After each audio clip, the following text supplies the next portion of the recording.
PEGI 18.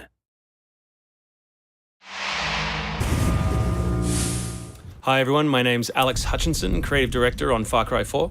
I'm Mark Thompson, I'm the Narrative Director on Far Cry 4. Nice to meet you. Nice to meet you as well, and welcome to Kyrat, our new fictional location. So in Far Cry 4, you step into the shoes of AJ Gale, who is returning to the country of his birth, initially just to scatter his mother's ashes before he gets caught up in what's essentially a civil war. Kyrat is a fictional place based somewhere in the Himalayas, inspired by places like Nepal and Bhutan, and a bunch of countries from that part of the world. So looking out there, one of the core things of any open world game, that sort of excitement and mystique and hope of an open world is, what is all that smoke coming from?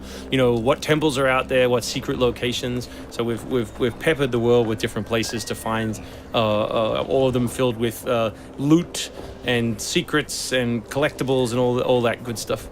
And of course, the open world of Far Cry is densely populated with a variety of different animals, beasts. And also that's some kind of yak. I don't even know what that animal was. Yak, I believe. Is it yak? With next-gen fur. Next-gen fur, that's true. Individually modeled hairs.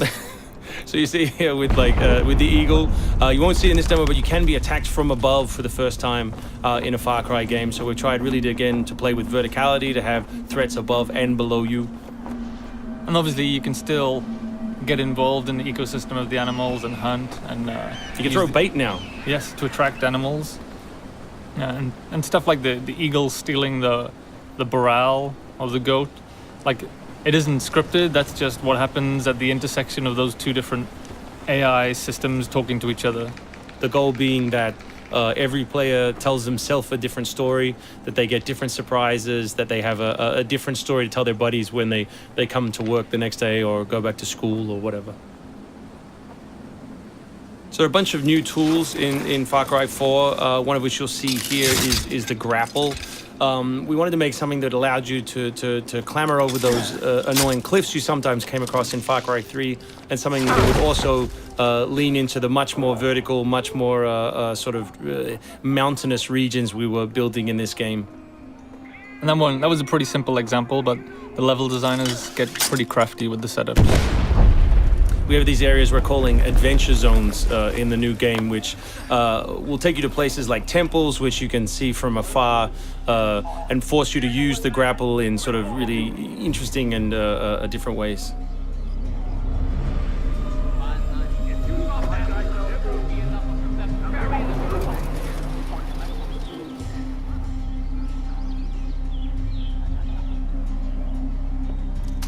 The auto crossbow is a new stealth weapon that we've introduced for Far Cry 4.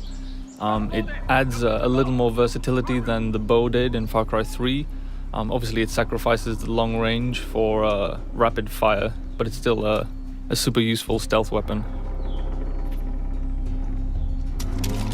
So this is one of my favorite bits. This if you look down when you're meleeing in the new game, you kick.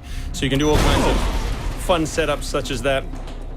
Kicking things is hilarious. I expect people around the world to be kicking rocks, explosive barrels, dead bodies, come November.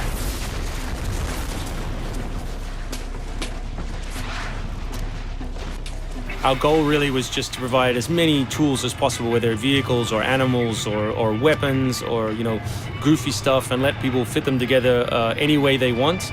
Yeah, and we've snuck a few features in that fans of Far Cry 3 I think are going to be surprised by.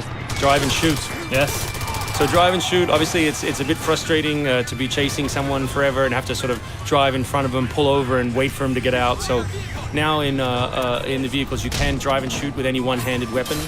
And you can also do driving takedowns from any vehicle, which I really like. So this idea of leaping from your vehicle into another vehicle, do horrible things to them, boot them out the side, and then continue on your merry way. You can now deliver death without even leaving your seat. So Wingsuit is still here, and it's really cool, as you see, and actually when the space became more vertical, it actually became more fun. The mountainous environment means that there's a lot more wingsuiting to be found. And hopefully you won't get it before the middle of the game. You will. Hopefully you will get it before the middle of the game. That's the current plan. But we are many months away from watching you guys abuse us online. Means that there's a lot more wingsuiting to be found. And hopefully you won't get it before the middle of the game. So here you'll get a look at elephants.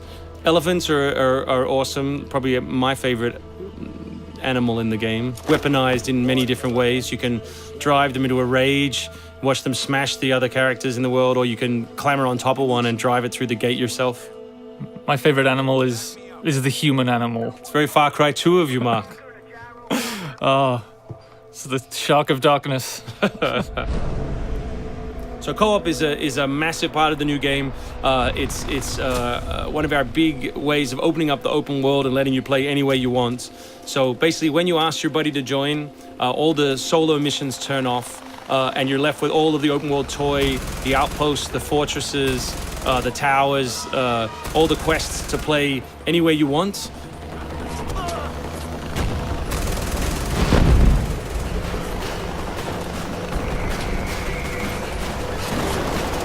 All right, let's do this. What do you think of the Buzzer, Mark, which is a small one-man helicopter? It's very red. No, but it's cool because it gives like this almost like developer perspective on the world. Like you normally in Far Cry 3 you could never really see an outpost, or you couldn't engage with an outpost from this kind of vantage point, which is really cool.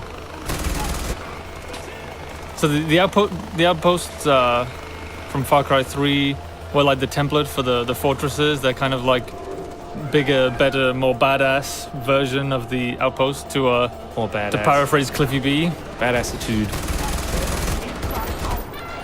So imagine charging that vehicle, atop the elephant as opposed to just watching it happen. We spent a lot of money on that feature. A lot of money. That Perhaps was we could have put that in a video. very expensive. So thanks everyone for watching. We really appreciate your time, and we look forward to showing you a whole lot more gameplay in the coming months. The game ships, of course, November 18th worldwide on PS3, PS4, Xbox 360, Xbox One, and PC.